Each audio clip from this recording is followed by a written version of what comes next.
Hey everybody, what's up? Welcome to Tuesday Night Transformation. It is a blessing to be with each and every one of you today. It is Pastor Des here joining you tonight, where we are going to get a little bit more in depth regarding the sermon on Sunday. I need y'all to talk back to me, give me your questions, your thoughts, whatever, so that we can get through the conversation in a way that's really helping each and every one of us to transform, to grow, and to evolve. So, good evening from everywhere: Harlem, upstate New York, Delaware, Texas, wherever you're coming from. It's a blessing to be here with you all today. And so today, we are going to, so don't worry if you didn't watch the sermon or not on Sunday, it's fine. We will contextualize in a way that you can still join in and give your opinion. I'm looking down at my Bible right here, but today we're going to talk a little bit more about untested assumptions, and we're going to talk about shame and how shame often shows up in our own lives, in our own lived experiences, and how we can kind of work to combat or push back a little bit on shame, and just be a little bit more resilient against it, because it will show up at some point or not in our lives. But it's important that often that we have tangible tools for how we can kind of move through the things that we're experiencing. And so that's kind of what we're going to be dealing with today. So good evening, Arizona. I'm just going to shout out, even though she's probably not watching, it is my mama's birthday today. So happy birthday, Renee Benson. I love you. Just in case she is watching, y'all say happy birthday to my mama. And let's go ahead and pray, and then we're gonna go ahead and get started. And make sure, again, I want to hear from y'all. I want the chat to be lit up with your questions, comments, and everything in between. Thank you so much, Mike. We appreciate you following us and supporting on the journey. All right, let's go to God in prayer. God, we thank you. We thank you for this day. We thank you for whatever you have for us in this moment. God, give us this day our daily bread. I don't know what type of day each and every individual may have had up until this moment, God, but we know you are with us. We know that you are here, and we know that there is something that we can glean in this moment that is not just for this moment, but will help to carry us through the rest of our day, through the week, through the month, through the year, because you are that type of God. So we are grateful for this moment. We are grateful for the folks who gather from all across the United States joining in for this moment. We do not take that for granted, God. We love you, and it's in your name we pray. Amen. Thank you for the birthday wishes to my mama. Also, I do live in New York in an old school building. So if you hear some noise in the background, it's now cold enough for me to have on sweatpants and for the heat to be coming on. And we got those, the big pole heaters where it's like rah, rah, rah sometimes. So just letting you know, if that's what you hear, that's my heat, and I'm going to be warm. All right. So let's look at the scripture for this evening that we're going to kind of use to contextualize our conversation, even though we will extend past that. And of course, you all can always bring in whatever text as well that you may have to help support our conversation. So we're going to be looking again at the same scripture from Sunday. That is John chapter 18, verses 15 through 18. And then we're going to do 25 through 27. So John chapter 18, verses 15 through 18, and then verses 25 through 27. I'm reading it from the NRSV, but you can read it in whatever version suits you. And then we're going to go from there. Simon Peter and another disciple followed Jesus. Since that disciple was known to the high priest, he went with Jesus into the courtyard of the high priest. But Peter was standing outside at the gate. So the other disciple, who was known to the high priest, went out, spoke to the woman who guarded the gate, and brought Peter in.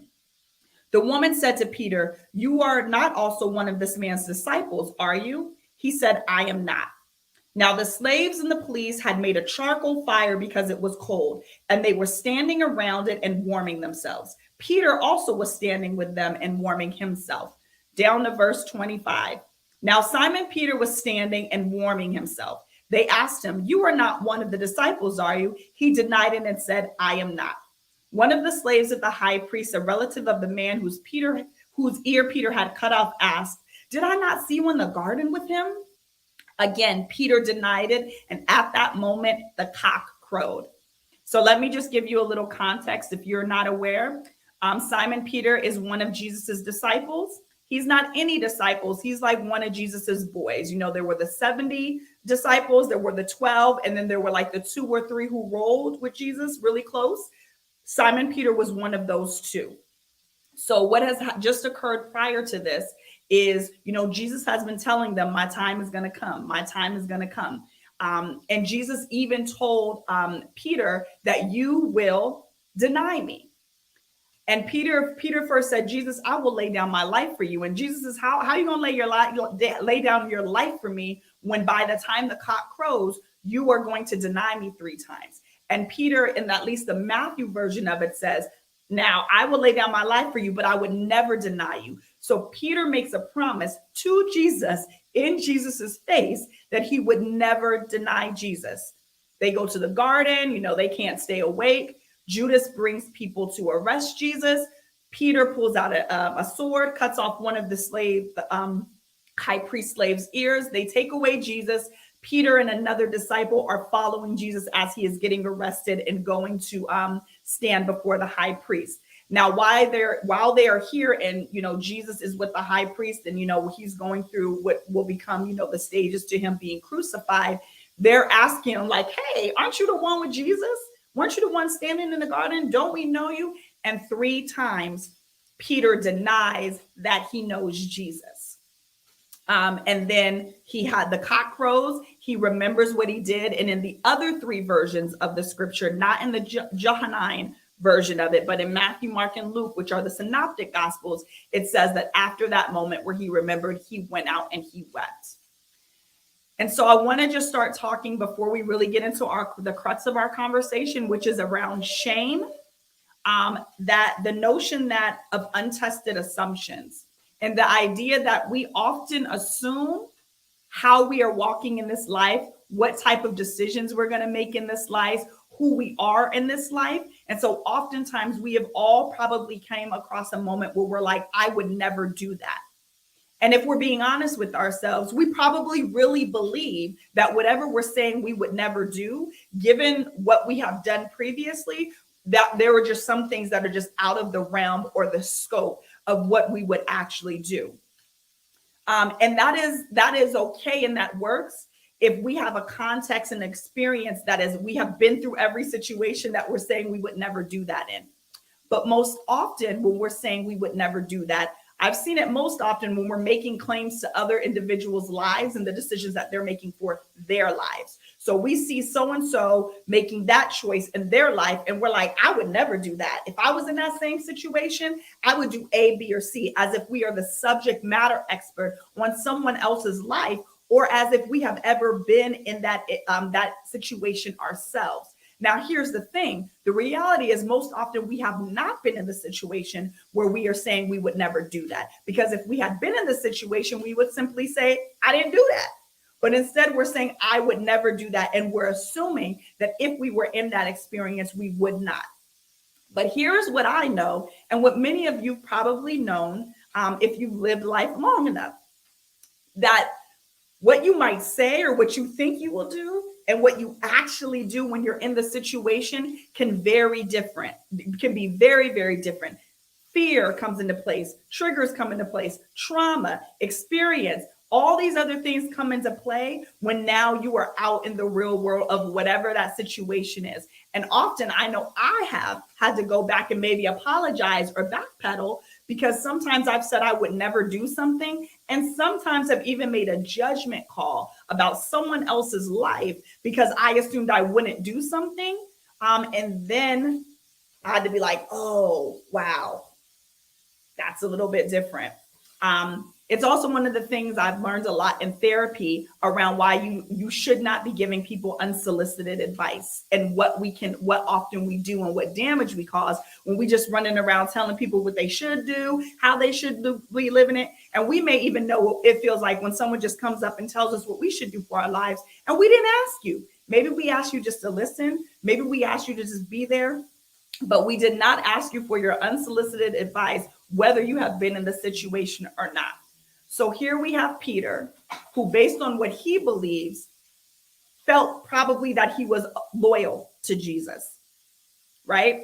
And many of us probably, if we had to label who we are, there were certain adjectives, core values, characteristics that we define ourselves by. One of my old pastors used to say, integrity is what you do when nobody is around, right? When nobody is looking. So it doesn't really matter what you would do here, there, and everywhere. If when you're in the fire, when it's the most hot, when it's the craziest of situation, if you would not act in the same way, then the value that you may think that you have does not hold up in the way that you think it is. So for instance, I may say that I am a person of care, I'm an honest person. And maybe most of the time I am. But if I'm in a real crazy situation and the first thing that rises up in me is to lie, then that may be something that I have to reacclimate myself to. So oftentimes I talked about values, and we have a value system in place, whether you know it or not. Every year I go through this exercise of identifying what my 6 core values are, because things just kind of change in your life as you go about life. So maybe what you value this year may not be what you value, 2 years ago. And that also helps me then begin to gauge how I order my life. So if I say these are the things that I value, then how I make decisions about what I do, how I move forward, need to align with my values, right?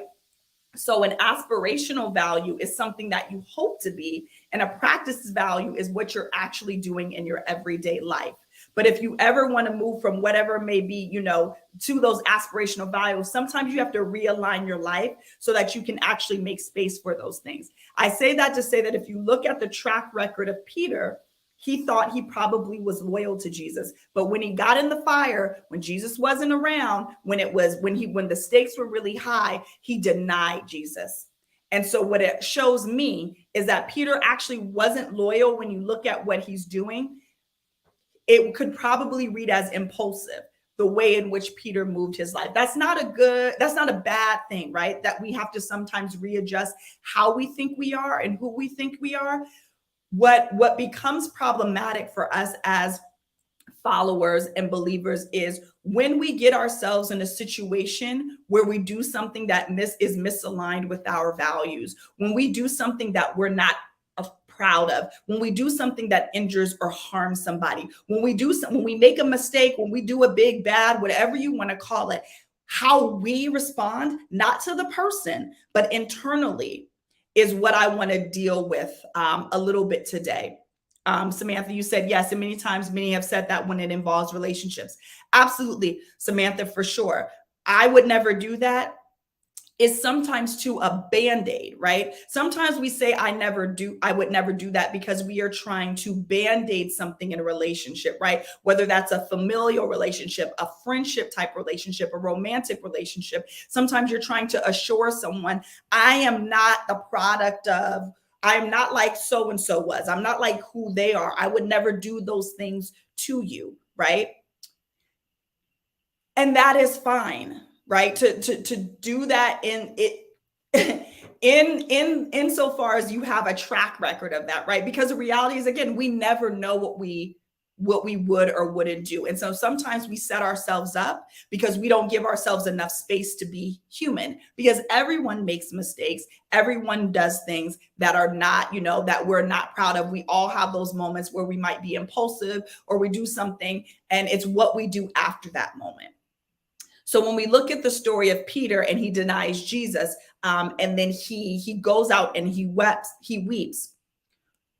when something happens and we do something where we are right, because oftentimes when we preach and we talk about things, it's about someone doing something to us. No, we're looking at ourselves today, right? When we do something that is damaging, maybe not even to another person, but we do something that maybe damages even a situation in our lives, maybe a job, a business, whatever the case may be, our character and our values don't align. How we deal with ourselves often is pretty harmful. And for many of us, we spiral into shame.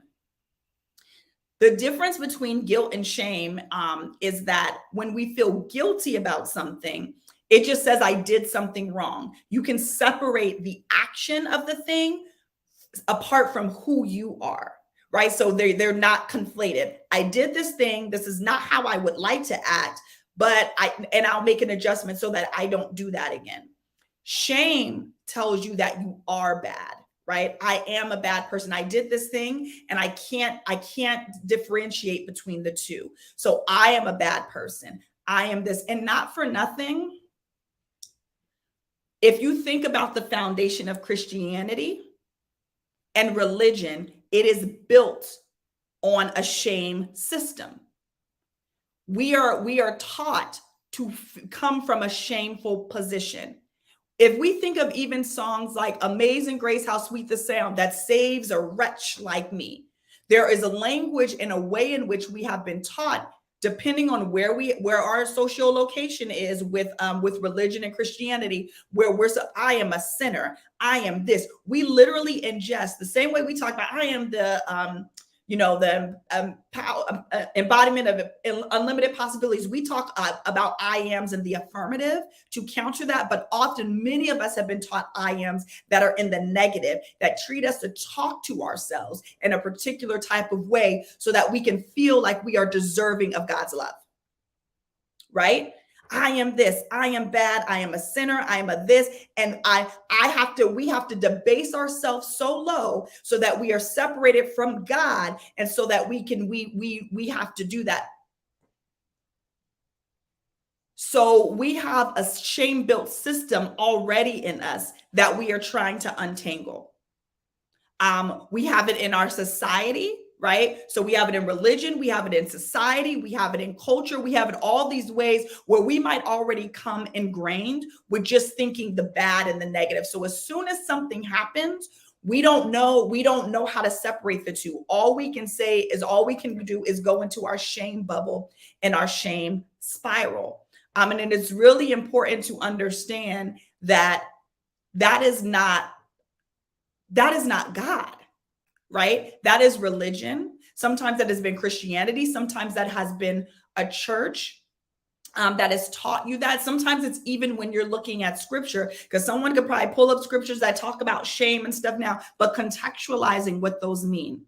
When you even think about the story in Genesis with Adam and Eve, and after they ate of the tree, right? Adam and Eve, they ate of the tree, they ate of the fruit. And what happened? They heard God walking in the garden. And what does it say they did? They went and they hid. They already innately felt ashamed for what they did. And what did God say to them? Why are you hiding? So they innately felt like they should be ashamed. And God is like, what are you doing? Okay, let's see. Deborah, you said, especially when we talk awful to ourselves when we feel and are guilty. Correct. How we talk about ourselves when we feel guilty or we know that we've done something.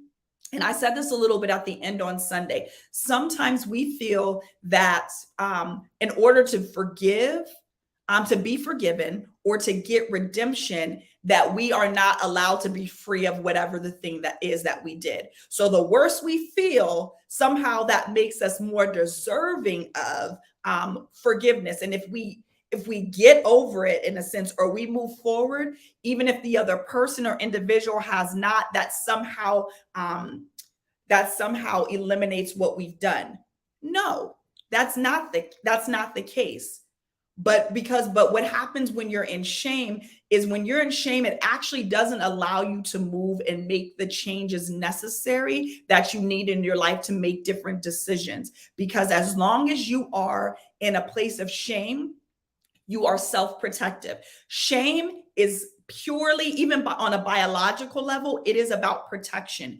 you feel bad, you want to hide, and the shame keeps piling on. If you've ever felt guilty about something, and that the way it weighs, the way you feel it in your body, you just want it gone, right? You just want it off, you just want it to go away. But sometimes in order to get it off you or to get away, we then participate in destructive behaviors, not only to ourselves, but to other people. So I talked about this a little bit on Sunday. When someone is in a shame bubble, right, they will do things like lie, right? But lie even in the face of facts. I didn't do that. That didn't happen. Where then you begin to feel like you're crazy, because if that happens, then it takes, again, the focus off of the person who feels bad. I just want the focus off of me. When you're kind of in shame, sometimes you begin to blame other people or situations, right? So you may be like, well, you did that. Remember when you did that thing that's not even connected to this thing we're talking about right now? Because I want to focus on that, because I want the pressure off for me. Or you made me do that. Or we blame something else. Oh, well, I kept being late to my job because so-and-so, or because this happened. We can't take the responsibility of saying, yep, I did this thing. For whatever reasons, I chose to do this thing, and now I've got to work through this, right? Right, Angela, because you don't want to confront yourself. And absolutely, AQ, it is deflection. And Sharon, we've all been guilty of that.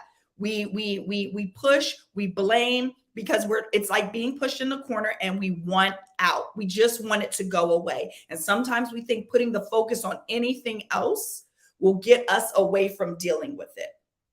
But what we kind of learned through looking at Peter, and what we can learn from ourselves, is actually you have to do the opposite of that. When you are feeling like when you feel shame about something, it's not even about confrontation or dealing with the other person. We have to be able to deal with ourselves first. We have to be able to look at ourselves first, see what our decision making first, because shame is not like guilt. Remember, guilt is like, okay, I did it. You can say sorry. You can kind of move forward in a different way. Shame keeps you paralyzed. And as long as we're in a paralytic state, emotionally, spiritually, there's no forward movement. How can we go and get redemption or do forgiveness and all those when we're not even able or willing to deal with ourselves? And no, you don't have to apologize about being late. You are right on time. Samantha, you said shame can cause you internally to feel that I'm not good enough and worthy. Yes. And when you think about the notion of how we've deified Jesus, right? Where Jesus is perfect, right? So there's already this notion of there's this perfect deity that we will never compare to in our perfection. And sometimes we're even even in some churches, there's a language of trying to strive to be as perfect as you can be, when perfect isn't actually attainable. It's not an attainable thing. And so this idea that, yes, all of a sudden, because you did this thing, or you've done it multiple times. Look, Peter denied 3 times, right? But what I also know on the other side of the story is that there was redemption. What I also know is that Peter still went on to help build the early churches and still got past this moment of denying Jesus.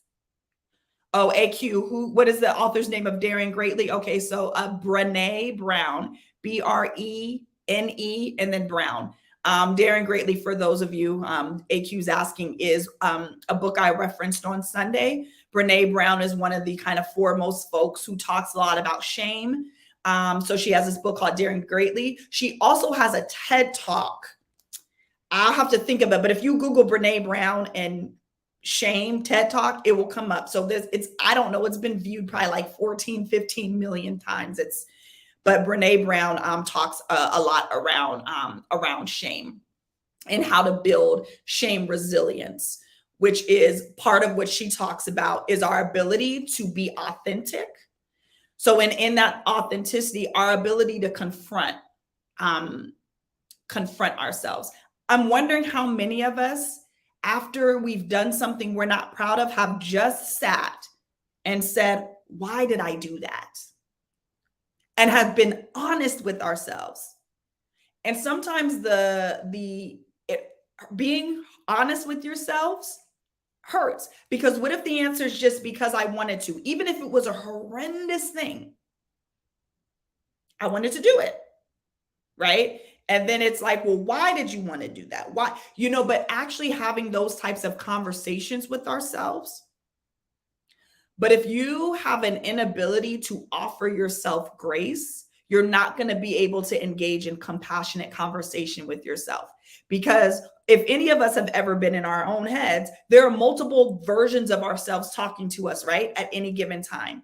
So we may be trying to do this, but there's a version over there being like, but no, but you're this, you're not worthy, you're bad. So if you can't even enter into a conversation with yourself in grace, in love, and compassion, what you might even offer to another individual, you won't be able to get to the real honesty, because even within yourself, you're going to continue to hide.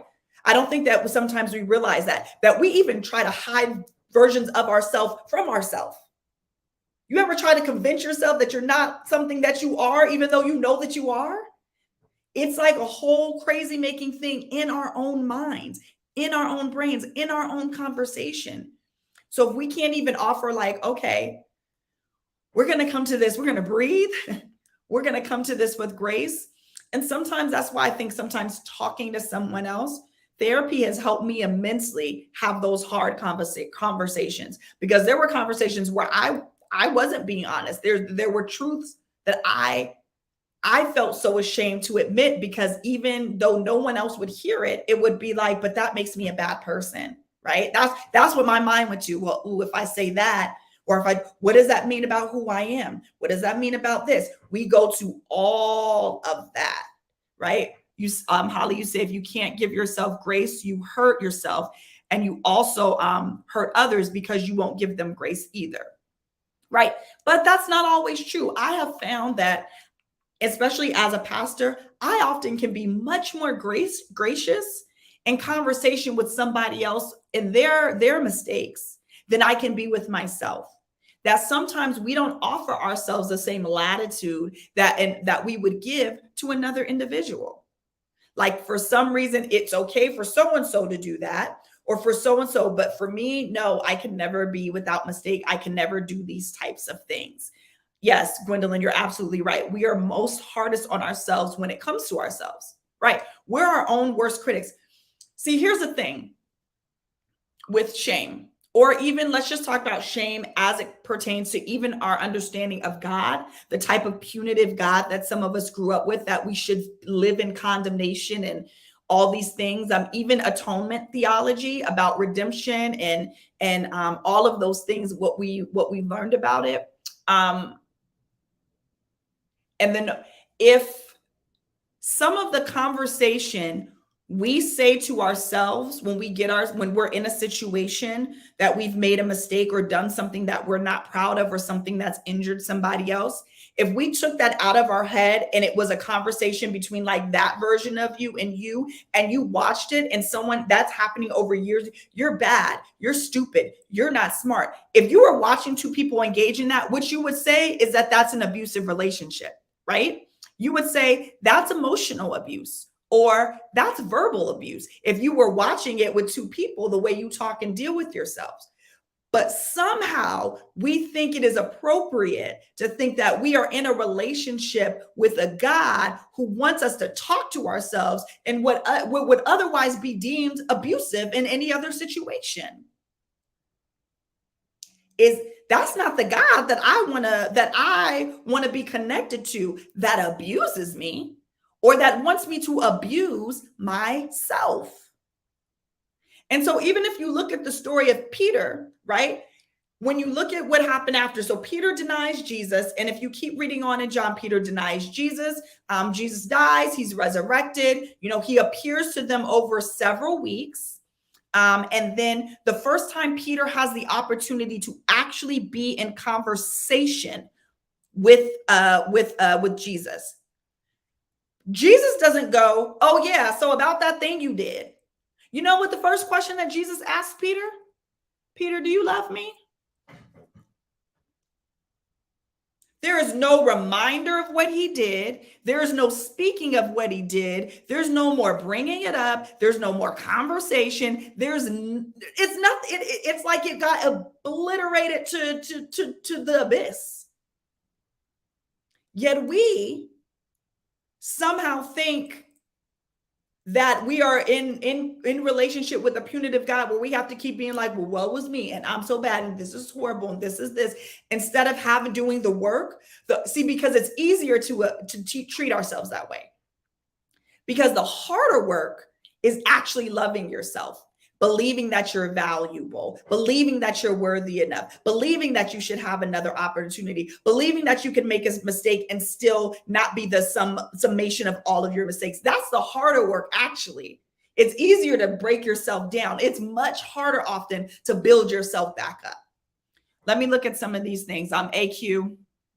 You said the sermon Sunday helped me look at the purpose statement differently, as I never thought, oh yes, about the limits of our prejudices against ourselves, right? So I said that we say this identity statement every week at FCBC.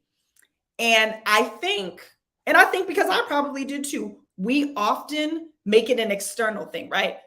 Except for probably the call to lives to call to live the lives we were created to live. We believe that about ourselves, right? Okay, we are called to live the lives we were created to live. Commanded to love beyond the limits of our prejudices.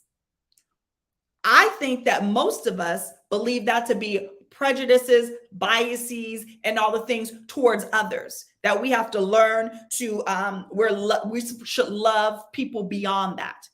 But how about loving yourself beyond the limits of your own prejudices and biases about who you are, how you're showing up, what someone told you about who you are, the narratives that you're carrying in the head, your trauma, your baggage? Can you love yourself beyond the limits of those prejudices? Because we walk in the world with those too, where often people don't have to even tell us anything about ourselves. That's also the other thing about abuse, right? If you've ever been in any type of emotional, verbal abuse, when people keep telling you you're this over and over and over again, kind of like gaslighting over and over and over again, pretty soon they no longer have to reinforce that message. You're already reinforcing it in your head. They don't have to ever even be around. They could be on the moon and you would still reinforce in that stuff as if they are around, as if they are saying it, because you have internalized that as who you are, you're being, and then you cannot separate from that, right? So we have to be mindful of that. Let me go back to some of these other comments.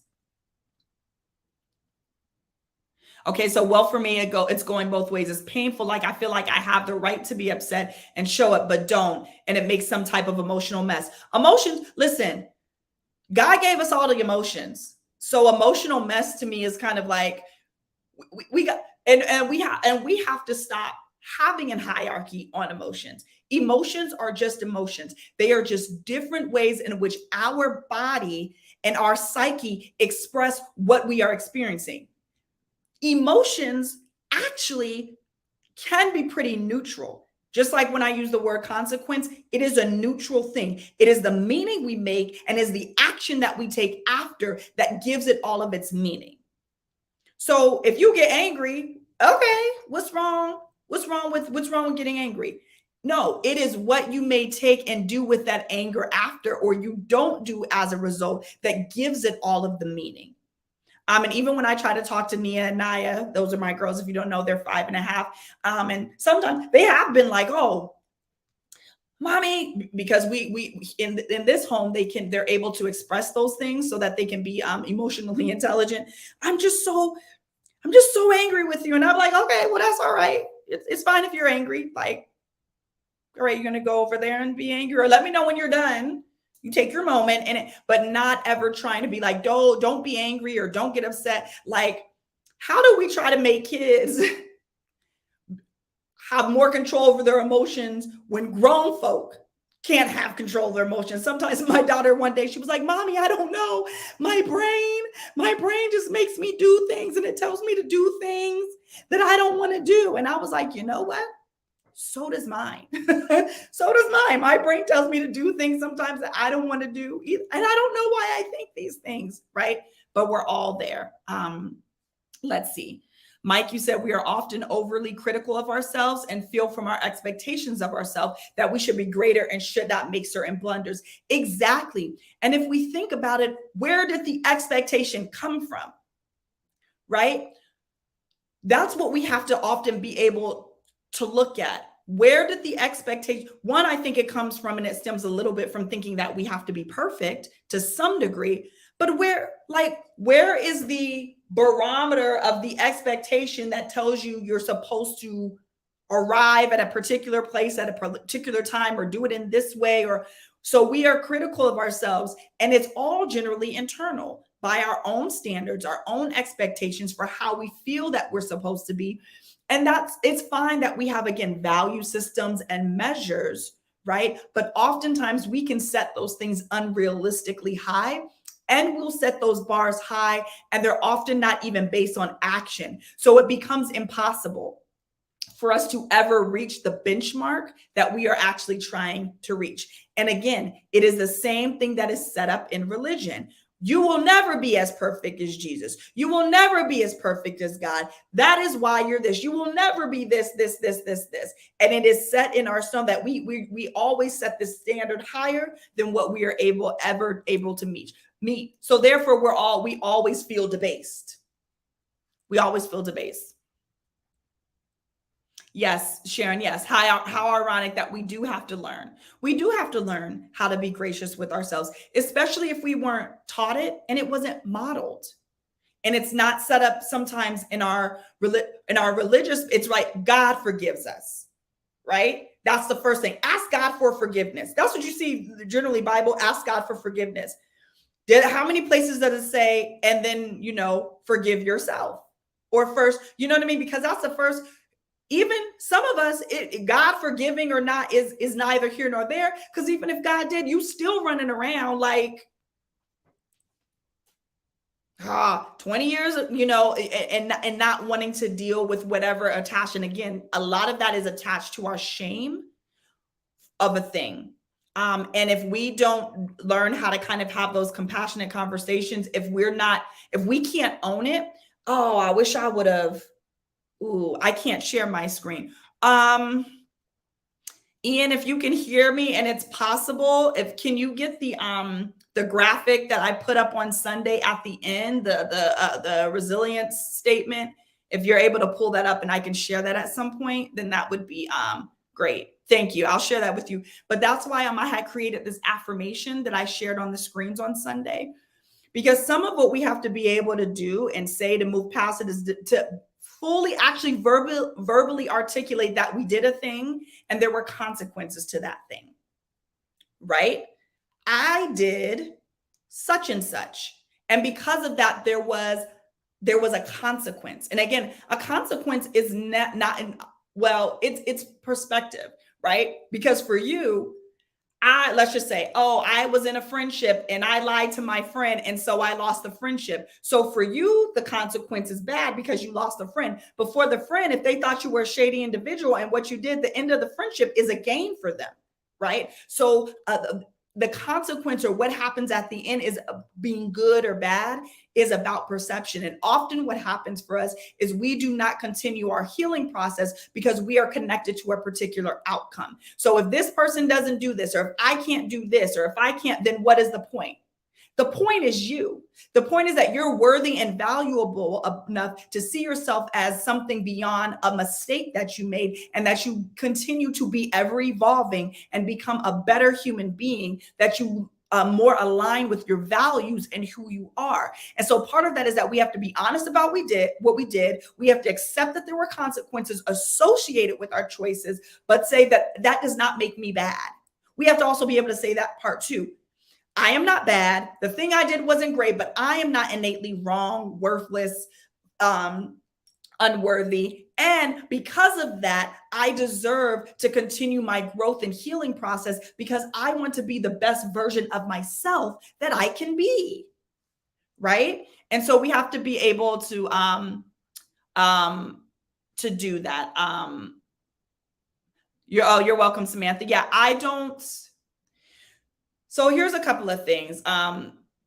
Okay, I'll cue you in just a second, Ian. Here's a couple of things about you saying that we're not we are not in a relationship with a punitive God. We have to understand context, right?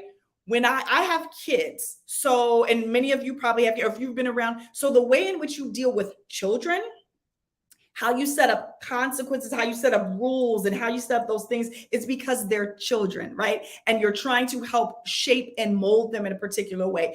But once they hit 18 or 19 or 36 or 54, whenever they get out your house or not, right? Then you hope that you have enabled them with enough in the world to walk on their own. We have to understand that often when we're reading the Bible, especially the Old Testament, that you're dealing with people who are like spiritual toddlers.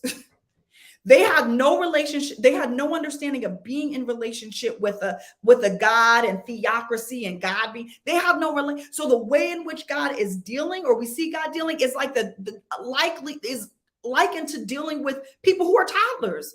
They don't understand it. They don't have no rules. They don't have no systems. They're out in the desert. Everyone around them looks different. And that's why it was a hot mess. Because if you ever been around a couple of toddlers, they're a hot mess too. Their feelings, their emotions, what's happening. And we often look at this and we're like, yep, that's God for us. No, this is God building a theocracy, which means that God is king, before they asked for a king. And that had to be built in a different way because they were coming out of oppressive systems. They were used to somebody giving them rules. They did not know how to do this thing outside on their own. And so we have to be reminded of that when we're looking to always be able to try to put things in context. So Denise, you said we do not love ourselves. Everyone can see it but us. Yes, absolutely. And oftentimes, yeah, it's hard when you're walking. So, one of, I think, the most frustrating things for me is that I think that people tell you that self-love is easy. Oh, just love yourself. Just put a few affirmations up. Just do self-love. And the work to get to that is freaking hard. And it is exhausting, and it is ongoing, and it is tiring. Sometimes I'm like, is there just a pill you can take to can give me dial that down, God? You know what I mean? But it's work. It's a process, and it's ongoing. And what you said, yes, Deborah, if you were raised to suppress yourself, and at this age now, you're told, children shouldn't speak. Don't speak up. Don't have agency. Don't honor your voice. So all you learn is to be quiet, be quiet, be quiet, be quiet. Don't say anything. Keep it down. I'm this, and this. So us even having the notion of lifting our head up and being able to even just express or articulate what we feel. But why are we afraid to express or articulate what we feel, what we did, what we do want, what we don't want? Is because we are always connected to the outcome. If I say this thing and someone doesn't agree, they're not going to love me. They're not going to care for me. They're going to reject me. And so we often don't even live in our full agency or our full selfhood, which is the opposite of, self-love, because we are always so afraid of how others are going to see, perceive, or accept us. That is kind of what you see happening with Peter a little bit, right? It's the ridicule. Right? You're watching this man who is your boy, Jesus, who says he's going to be crucified, but maybe you don't really believe it. And now folks are like, hey, weren't you with him? I wasn't with him. I don't know him. The shame, the ridicule, the fear, all those things, because part of it is probably being concerned about what other people think. And so, nope, not with him, covering myself. And yes, absolutely, Deacon King, we are always harder on ourselves, I believe, than God is. I feel like I'd be like, you did what? I don't even care about that. I think that oftentimes God is like, well, I don't even know what you're referencing because that was 40 years ago. Get over it. And I don't mean that in a way that is minimizing, but we actually do have to do the work to get over it. That's actually not God's work. And you can't sit and hope that God just dials down your healing. That's not how it works. You have to be a co-creator. You have to do the work in your healing. And sometimes that means it's difficult. We look at these stories sometimes biblically. You think the man with the outstretched arm, you think when he outstretched, you think there was no pain associated? You think that when a man gets up and walks and takes his mouth that there's no pain associated? If anyone has ever had a limb hurt, injured, and that thing get outstretched, there is pain. You get your limb afterwards, but there is pain. If you've ever gone through physical therapy where there's been an injury in place and you have to work to get that thing back, yes, you may walk. Yes, this may go back, but it does not come without pain. It doesn't. And so there was a quote that I read at the end that said, let me see if I can find this. And it wasn't mine. It was from this woman, Minna.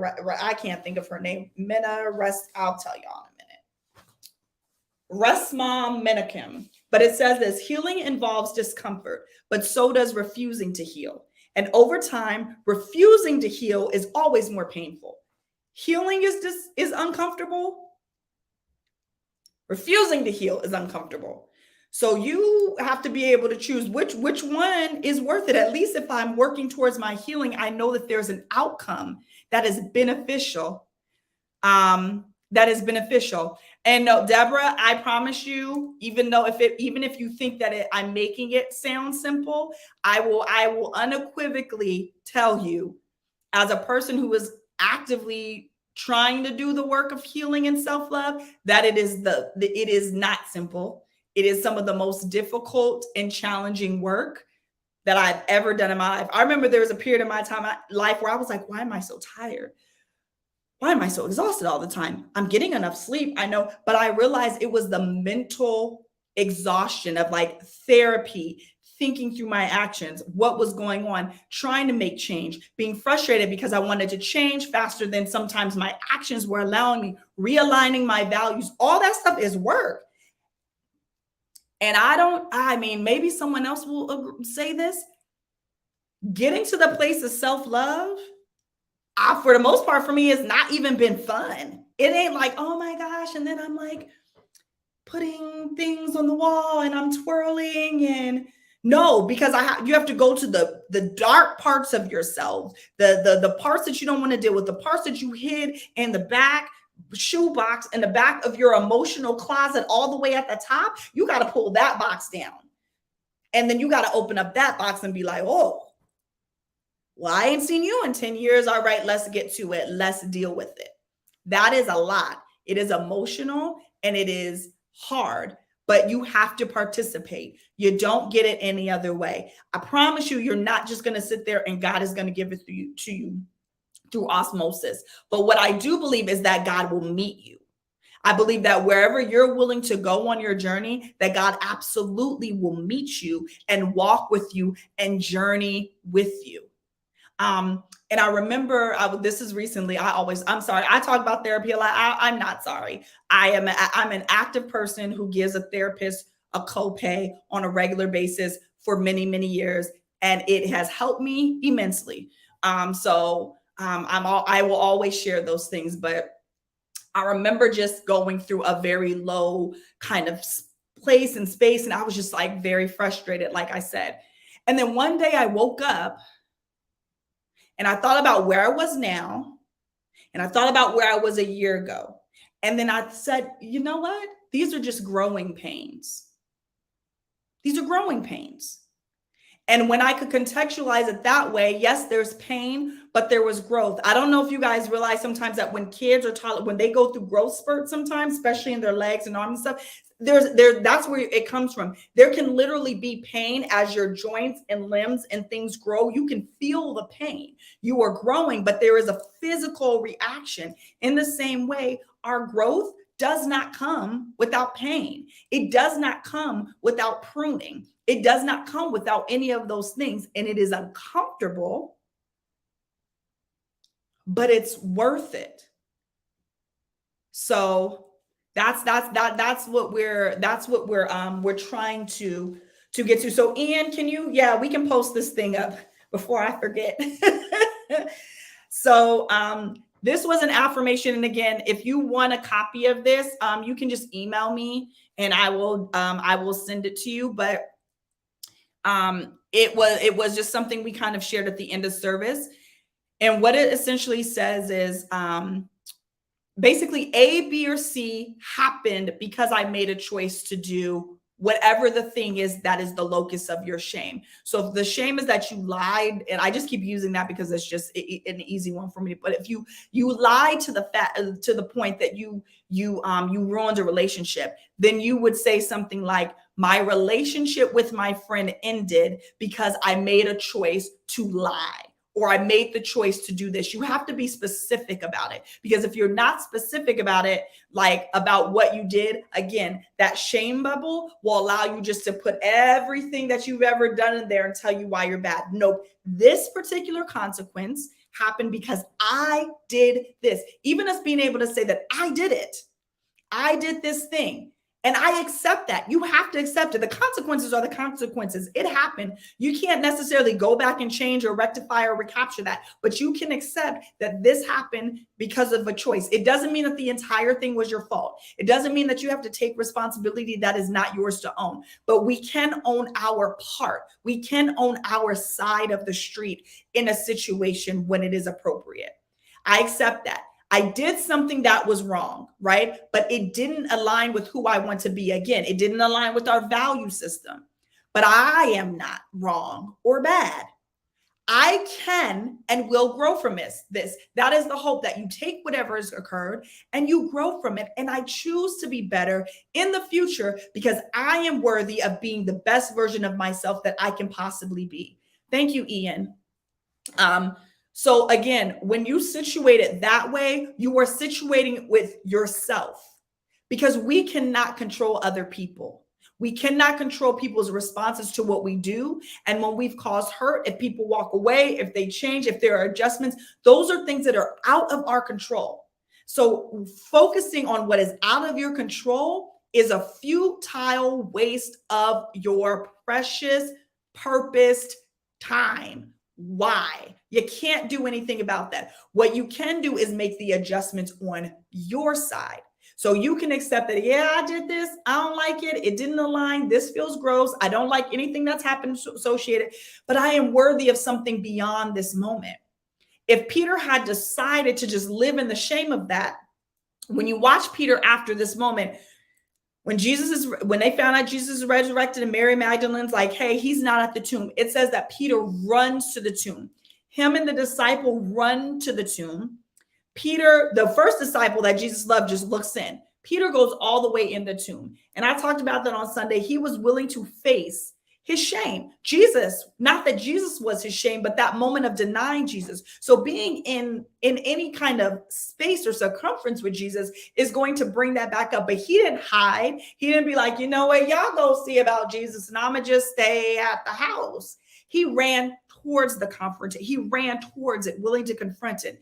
And it wasn't the only time. Again, they're out fishing because Jesus appears like 3 times before the last scene in the book of John. They're all on the boat, 7 disciples fishing, and they're catching nothing. It's Jesus out on the beach, and they don't recognize him at first. And he's like, you ain't caught any fish, just like 20 chapters ago. And then the disciple who Jesus loves says to Peter, that's our Lord. And when Peter realizes that it's Jesus, it says he was naked. He throws on clothes and he runs towards Jesus. Again, he's running towards the situation. He's not trying to hide. He's not like, I'm going to stay on the boat because I don't want to face Jesus. I don't want to see Jesus because all I can remember is what I did, the pain that I caused, the hurt. I'm embarrassed. I feel ashamed. I don't want to see. That's what we do. I don't want to. We'll stop. Some folks stop going to church because they don't want to see the person. Or I do this because I don't want to face what I don't want to have to see the face or be in the space or the environment of the thing that I've done. But as long as we do that, we give it power and we're unable to heal. It is when we can confront it and we can accept our part in it that we can grow and we can heal. And that is what you see here is this redemptive moment. And I'll say this one last thing before we end. Let me see how important it is preparing oneself to meet the unexpected with proper results. Yeah, one of the biggest things, Mike, that I've learned, and when you suffer and you go through circumstances and you're in spaces, is that true surrender is surrendering to an expected outcome. And often, even when we go to God with prayer, even when we certain things, we have an intended outcome that we would like. And a lot of us get hurt and injured because it's when the particular outcome, even if we think it's best, but in the big picture, it's not best. We are so injured behind whatever our intended outcome is, that when we can remove ourselves as much as possible from like an expected outcome, that we help ourselves a lot. I want to say this one last thing with the relationship between Jesus and Peter in this conversation, because I know what happens often sometimes is we hear something and we look at this moment and we're like, okay, Jesus and Peter kind of did this thing to Jesus, right? And Jesus forgives him. They had that moment, it's redeemed. And we would say, well, I won't get that moment. I'll never have that. And that is one way to look at it. But I would like to just give you a little bit of context, especially if you weren't there on Sunday, for why this moment with Peter and Jesus was not about Jesus and all about Peter. And Peter's love of self. Because what happens is Jesus goes to Peter and he asks 3 times, do you love me? It's the same number of times that Peter had denied Jesus. So for every time he denied, Jesus asks him, do you love me? Peter's like, yes, I love you. He's like, tend my sheep, feed my sheep, tend my sheep. He says one of them twice. In the Greek, when you break down the translation, you know, there's multiple types of love, and there are many types of love that show up in the Bible. So there's like phileo love. And phileo love is like brotherly love. That's where you get the city Philadelphia, the city of brotherly love. That's like love to a friend, or, you know, there's eros, which is another type of, that's like romantic love. And then there's like agape love. That's God's love. That's this all encompassing that accepts you for who you are, loves you no matter what. It's the type of love that God exudes for God's people. So when Jesus is talking to Peter, he asks Peter, do you love me? And Jesus goes back and forth with using both agape and phileo versions of love. So Peter, do you love me like we're friends? But also, Peter, do you love me like with the love of God? Do you have a love that is encompassed in that way? But when Peter responds, he says, he responds only in like phileo love, like, oh yes, God, you know that I love you. And Jesus keeps asking, no, but do you love me? And I think what Jesus is trying to get at is the notion of a love, God's love extends to love of self, right? Because when we think about the greatest commandment that Jesus says, on top of love the Lord with all your heart, your mind, and your strength, it's to love your neighbor as yourself. So if Jesus is saying, do you love me? Tend my sheep, feed my sheep, do this. If you're going to love and extend that to others, then what is expected is that you extend that to yourself as well. It includes Peter. It's not external. The same way the love beyond the limits of your prejudices isn't just external. It is an internal kind of shifting. It is the same type of thing for Peter to understand that this love that is being extended, before you're going to go out in the world and make churches and build this and do this, and you're going to be the rock on which I build my church, you have to understand how to love yourself. Because when the world doesn't love you, because that's what Jesus is telling them all these things before earlier. If they hate you, they hated me first. If you're going to go out in a world that is often not loving, then you have to at least be able to love yourself. You have to at least be able to do that. And so that is so that's why, and then you see Peter get frustrated. God, like, Jesus, you know I love you. But I think Jesus is redeeming, but I also think that Peter wasn't getting it. That I'm not just talking about, do you love me as Jesus? I know that. But do you have this all-encompassing agape love that sees people beyond their flaws, their mistakes, who can see the possibility in people, who can see that they're evolving, that they're growing, and that they're worthy of that? And can you extend that to yourself, because you deserve it as well? And that's what I think is the redemptive part. Love, right? Because I said on Sunday, you don't try to save what you don't love. So if you love yourself, then you will try to save yourself as well. You will do the work to save yourself. And so that is what I think is kind of what we can see in the through line of Peter's kind of walking with Jesus, but also the choices he chooses to make in light of a mistake that he made, in light of what was probably the locus of his shame, a light of something that he probably felt one of the lowliest places in his life or in his ministry with Jesus, for him to be able to adjust and not only confront what he did, but move forward and move past it so that he could even become greater than the moments that we read here. And that is the same thing and the same opportunity that each and every one of us have in our walk, in our relationship. Every single day, we have that opportunity, but we have to be willing to do the work. We have to be willing to run to the tomb. We have to be willing to look at the dead thing. We have to be willing to have the conversations with ourselves. We have to be willing to do the work so that we can live the lives that we were created to live. Amen. Amen. God bless you all. Thank you for joining in this evening. We are grateful. Just a couple of other announcements. Today is Tuesday. We have midweek motivation. We have the Inward Journey with Pastor Mike on Friday. Pastor Mike will be preaching this Sunday. So and we have a lot of other things that we're going to be rolling out in the coming weeks that we're really excited to share with you all. But just thank you so much for joining in and have a great evening. Love y'all. God bless.